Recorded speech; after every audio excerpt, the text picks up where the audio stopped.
60 Minutes overtime.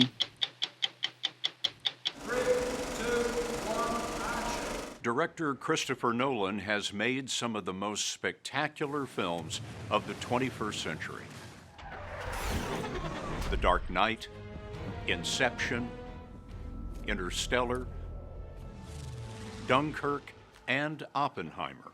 With each new film, the scale and ambition of Nolan's storytelling seems to reach new heights.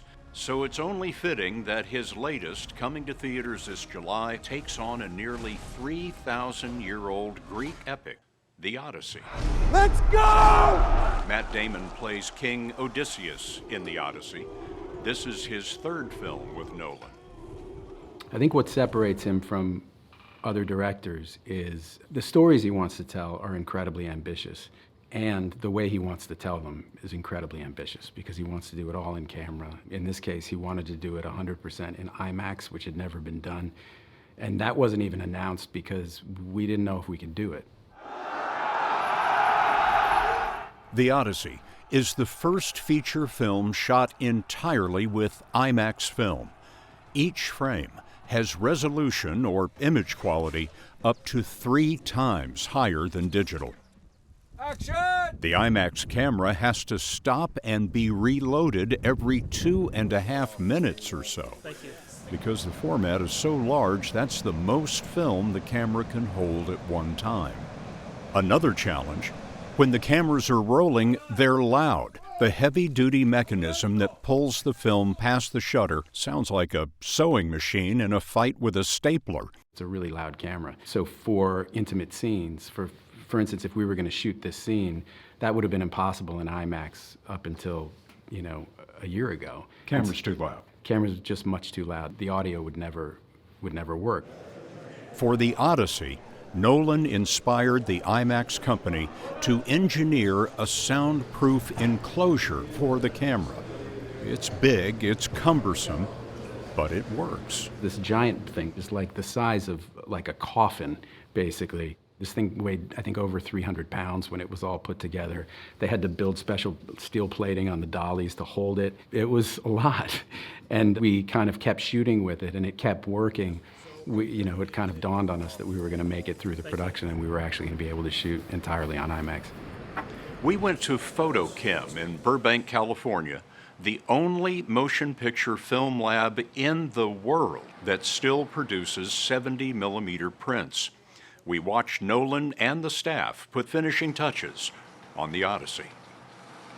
Ron Juarez, a negative assembly technician, gave us a demonstration. Yeah, Ron, could you show us some splicing here?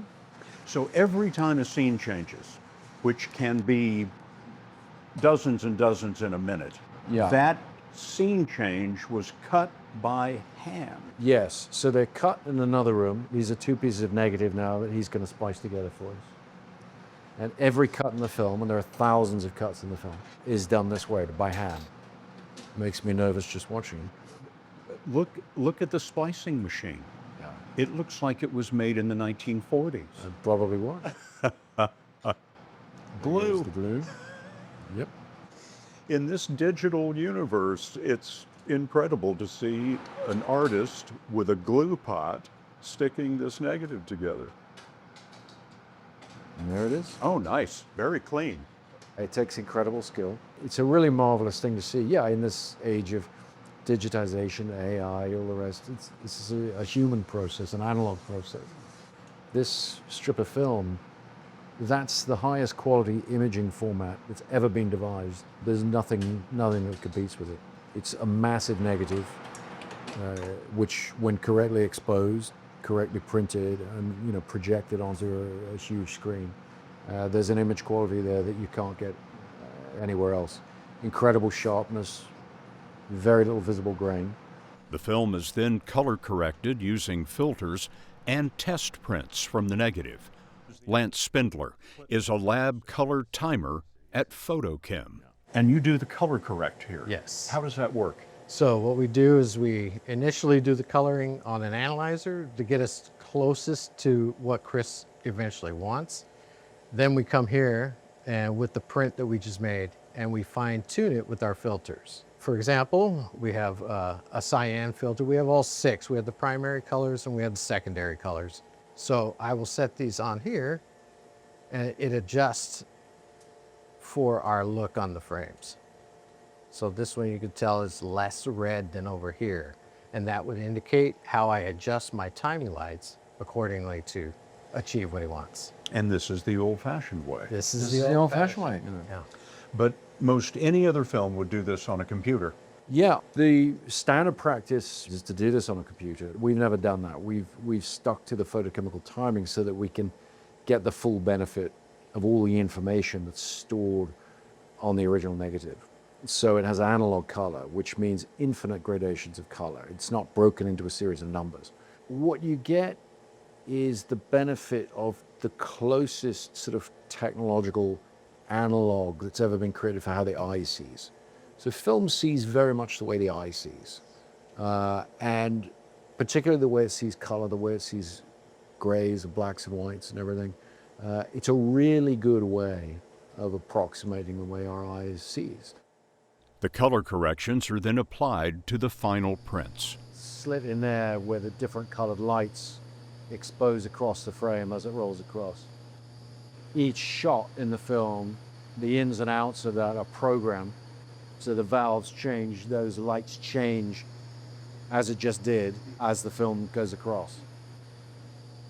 After going through a chemical bath, the prints are dried. These are prints. Yeah, these are the final release prints. Probably not the entire film, or is it? It does it one reel at a time, and they're probably running most of the reels of the film. And then once everything's signed off on, they just start making all the prints, reel by reel.